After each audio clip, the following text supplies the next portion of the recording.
Hey everybody, what's up and welcome back to today's video guys. And today guys, I'm going to go ahead and be showing you how to go ahead and turn off Chrome Remote Desktop. This is a very simple thing to do, so make sure to watch this quick and easy video till the very end, follow my steps correctly so you can make sure that this works the same for you and you can do this yourself. But yeah guys, so let's get straight into it.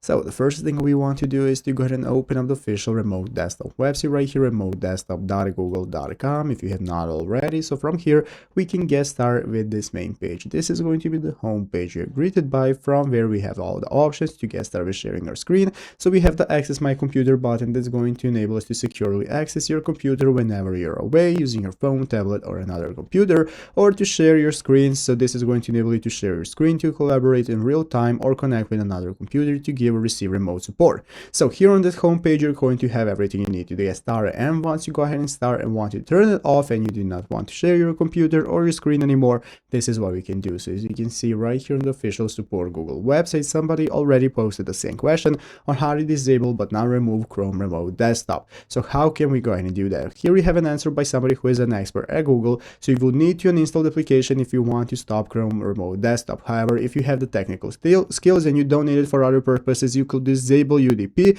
and the ports that Chrome Remote Desktop uses to access that computer. But all in all guys, you need to go ahead and uninstall the application if you want to stop using it, and if you want to go and turn it off and not enable any other users to access your computer anymore. So I hope this video was helpful. If it was, make sure to leave a like, subscribe to the channel. Thanks for watching, take care, and bye.